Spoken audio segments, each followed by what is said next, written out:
Alrighty, folks. Welcome to Ask John Anything. You guys ask the questions, I give you the answers. Inglorious Bastard asks, I have been iRacing for a few weeks and am a D license. The drivers in this class are very reckless. Is this something that all drivers go through as far as gaining and losing I rating daily? Yes. And how long did it take you to get an A license? I believe it took me 6 months to get my A license, and then I actually lost it and had to regain it again. But if I go to my account profile and look at my license class, you can see that I started in 2015. So it was November of 2015, and I started in, I think, like February or March. So looks like that was about about 8 months that it took me to go from rookie to my A license. Or actually, no, this is where I got my A, here. So I got it, I lost it, and I got it back. So it was about a year actually from from looking at that chart. That was a little bit longer than I thought. So about a year to go from rookie to A license. Here, I was looking at the chart. Flip back here. There, you can see. So this is the chart. Started out rookie here. I think that was like February, March 2015. B, and there was A. So that was in 2016. So it was about a year. Let's see.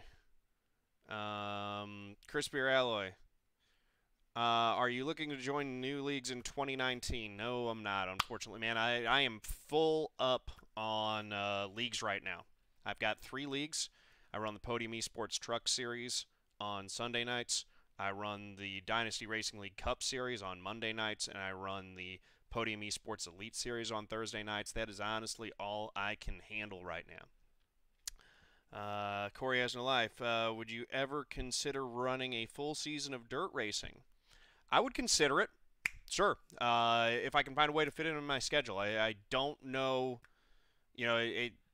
It's tough right now, again, with my league requirements and things like that. When I have a night off from a league race, I like to, continue keeping up and practicing, because if I'm going to seriously try to contend for the best finish that I can get in those leagues, I feel like I need to be using my off nights really to practice. It makes it difficult for me to jump over to other brands, types of racing and things like that. But I would consider it at some point in the future for sure. I am Lincoln asks, hi, I'm in iRacing for 4 days now and got a D license in 8 races. Is it okay or is it too much? I think that's fantastic. Good job on getting out of rookie. That's always the big thing. So, if you were able to avoid wrecks enough to get out of rookie in 4 days, that's fantastic. I would say, go ahead and try your hand at the D license class. I would recommend running some practice to make sure that you're at least familiar with the car and the track before hopping out there. But that's awesome, man. Congratulations to you. Uh, Glorious Bastard, you just bought the iRacing iFlag that I have behind me. That's awesome, man. Did you use my code to get 15% off? Exclamation mark iFlag in the chat. The promo code S Theodore will get you 15% off. Jeremy R58 asks, what are your thoughts on specializing versus running? I'm guessing that's specializing versus running everything. I am limiting myself to skippies and trucks. I run a league with different cars every week and run C Open. I feel like I don't have enough time to race everything I want, especially not well. I'm in the same boat that you are. So I would say do what makes it fun and keeps it fun for you. For me, what I find is that specializing in a specific car or a specific type of racing is a great way to get better and become more of a quote unquote expert at that type of stuff. Now, if you just want to go around and run everything, that's great. You're not likely to be super competitive in any one discipline if you're going around and running everything, and I get the impulse because there's a lot of good stuff, and honestly every series in my opinion is a lot of fun. But I would say if you really want to try to compete for championships, points, and things like that, I would pick a couple series, really focus on doing that well, learn that discipline well, and then, try to expand. That's sort of what I do, but I always throw that one back to you as do what makes it the most fun for you. Do what you get the most value and most reward out of it. Ganzu75 asked John, have you tried Del Taco's Fire Fresh Avocado? No, I have not actually. I haven't had Del Taco in a very long time. Paul Spills asked John, I actually don't eat that, I hardly ever get fast food anymore. Every once in a while I'll go to Taco Bell because that's really close and I'll get like a bean burrito or a 7-layer burrito, but I don't eat a lot of fast food that much anymore. I used to love the chicken soft tacos at Del Taco, though. Those were really good. Pulse Bills. Ask John, if I purchase a wheel, will I need to buy some sort of wheel stand to withstand the force feedback, or will it fit on a regular table? So if you're getting an entry-level wheel, anything up to and including the Fanatec CSL Elite that I have, I'm actually using this table clamped onto basically a table. It's actually it's kind of like a TV entertainment center. So there's a it's something where you normally set a TV on top of it, and then you would store your videos and stuff in here. The glass paneling has been removed, so it's just kind of open. But I've got this table clamped to it. I've got the pedals underneath, and then this is an old play seat where I've taken off the pedal plate from it and just kind of shoved the shaft that extends out from the base of the seat underneath there. Then that kind of keeps everything stable. And then I'm just using some cardboard to keep this somewhat stable. It's really not a good system, but it does work. So that gives you an idea of how rudimentary you can go in terms of doing the rig. Now, if you have the money, I would definitely recommend investing in a rig, and what I would say on that is spend a little bit extra and make sure that you don't get one of the ones that has a bar that comes between your legs. I had that with the play seat, and what ends up happening is, particularly with your left leg, it has to wrap around that bar a little bit to push the brake pedal, and that can create some pressure, particularly on the outside of your knee, that I didn't like. So that's part of why I've gone away from that, as well as the pedal plate did not fit the V3 pedals. They're too big for it. So what I would recommend is definitely get a rig if you can afford it, which I should be taking my own advice and getting that at some point too. I'm just slow to upgrade things. I do one thing at a time, so I plan on getting a better rig in the future. But if you can't get a rig, there are a lot of guys who put stuff together using a table, put in the pedals. The main thing that you do want to do is just make sure that the wheel when you grab the wheel by the base and shake it, make sure that it's not moving around, and then make sure that your pedals are, if the pedals are not bolted down, make sure that they're at least pushed up flush against a wall, and don't pinch your cables behind them. As long as because when you push the gas pedal, that's one thing. When you push that brake, if the pedals are not braced, if you're just relying on like the little feet on the bottom of the pedals, they're just going to go, you're going to push the brake and your pedals are going to just go sliding away from you across the floor. Don't do that. Bad. That will be bad. Corey has no life 13 asks, when are you going to enlist the help of the expert Aussie spotter? Soon, man. We'll figure it out. We'll coordinate something. So next time I'm running dirt for sure, but I know you're a good spotter on other stuff, so we'll figure something out when you can spot for me again soon. That would be fun. I do like having a live spotter.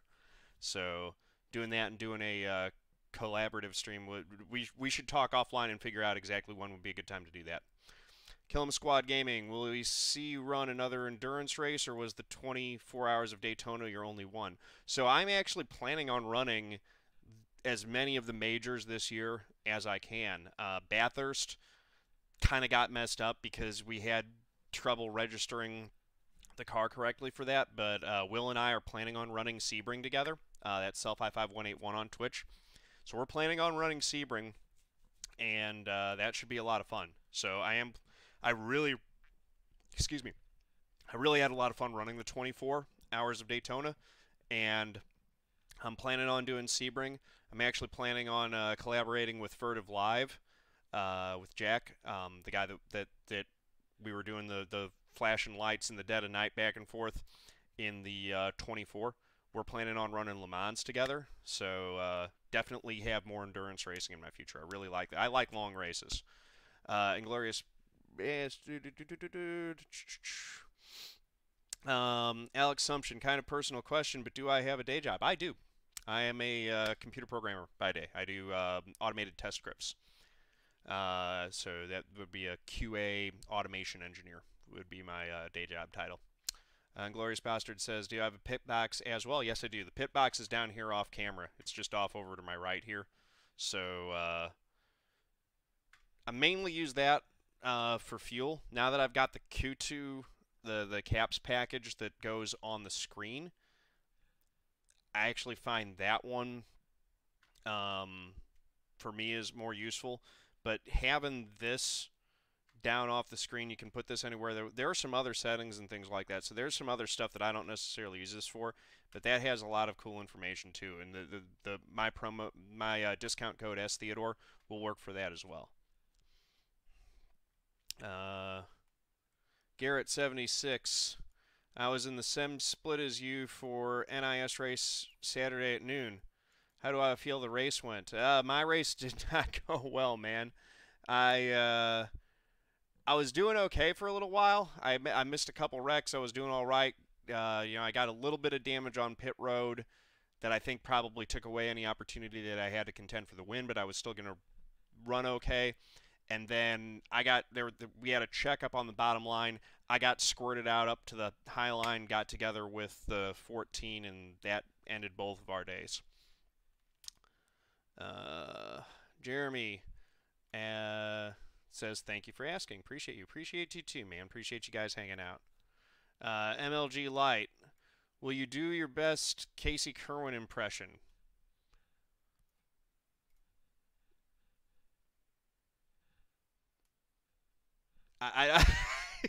I'm trying to think of what I could do.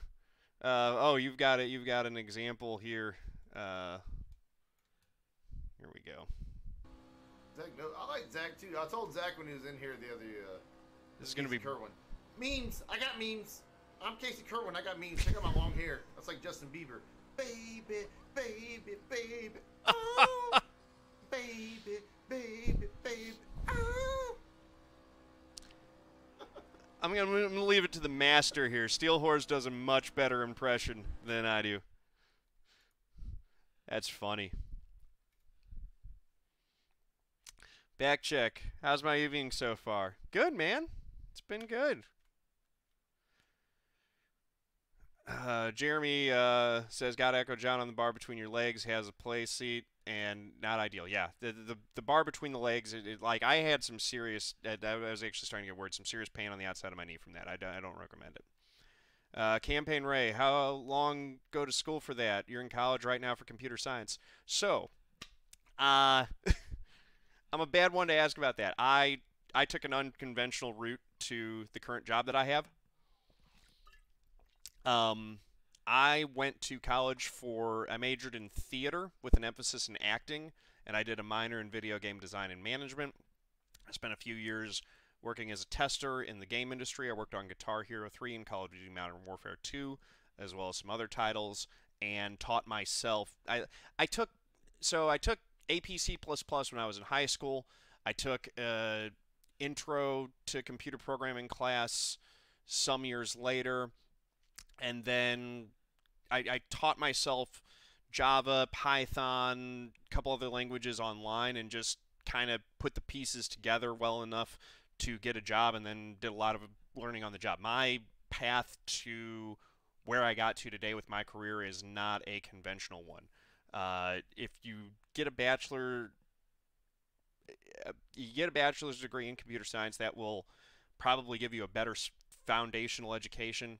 than I did. The thing is you know, it's more about once you get your foot in the door with your first job, whether you have a degree or not, doesn't so much matter in the industry. They care, can you do the work of coding in a real environment, which um, that kind of comes down to, you know, how good your particular program is and how good your professors are in terms of doing that. Some are better at preparing you for uh, the day to day of being a programmer in the real world than others are. So I would say that's an awesome career path. It can definitely be a lucrative one that where you can make good money doing it, and it's rewarding because you're using your mind, you're learning things, you're problem solving every day. Which if you're like me, I love that stuff. So very cool. To Joker, you're in school for game dev. Awesome, man. Very cool. Inglorious Bastard says, thank you for your help tonight. You've been my iRacing mentor since I started. Thanks for the help. Thank you, man. That's awesome. Warren, thank you for the bits, 200 bits. Thank you very much for that. That's fantastic. I got to get this view set up better so that I get alerts and things like that on it. Campaign Race says, gotcha. Thanks, man. You're welcome, man. Always happy to help. Killing Squad Gaming, what do you think about the whole rubbing his racing thing in NASCAR? I think that is kind of what the sport's always been built on to some degree. The idea that the cars have fenders and you can have some contact. I personally don't like to initiate contact, but if contact happens as a result of hard racing, then contact happens as a result of hard racing. So as a fan, I love it. As a racer, I don't like getting hit. But as a fan, I love it when racers who don't like getting hit get hit and then express their, you know, so there are, let's just say that there are conflicting interests at play there. Backjack says, I want to be a mechanical engineer in the auto sector, hopefully with a shot at motorsports. Good luck to you, man. I got to say, there are opportunities to do that. It does seem like, especially in auto racing, that it is going more towards away from the mechanic stuff and more towards the engineering stuff. So, you know, if you want to do that, I would say get super into, like, you know, the science, AutoCAD, that kind of stuff. I don't know a ton about that, but, like, just learn everything that you can. If you got a passion for it, just follow that passion where it leads you. Magic Cal says, I do pest control. It's not particularly hard, but I do feel rewarded when it takes care of someone's bug problems. 10-4, man. That's good stuff. Backjack says, it'd still be fine taking home 6 figures, making econo boxes and EVs. 10-4 on that. All right, so that's going to end it. Thank you, guys. That was fun. This is going to go up, so, yeah. We'll close out this video here. If you liked this, click the like button. Hope you did. If, you know, guys on YouTube, let me know in the comments. Ask some more questions. I'll try to pull some good questions out of YouTube comment videos and stack them up, and we'll do one where I do YouTube comments or something like that. So if you like this video, click the like button, hit subscribe, head over to twitch.tv/John_A_Theodore. Click the heart to give me a follow. But yeah, if you got more questions, want to know something about me, let me know. I mean, I'm a pretty open guy. There's some personal information that I may not be comfortable divulging publicly on stream, but if that's the case, I will tell you. I won't lie. So there we go. Magic Hal says, how did I finish? I got 12th in the A fixed Atlanta race in the number 15 car. So I gained a little I rating there, lost a little I rating in the K&N race. So yeah, thank you guys. Peace out.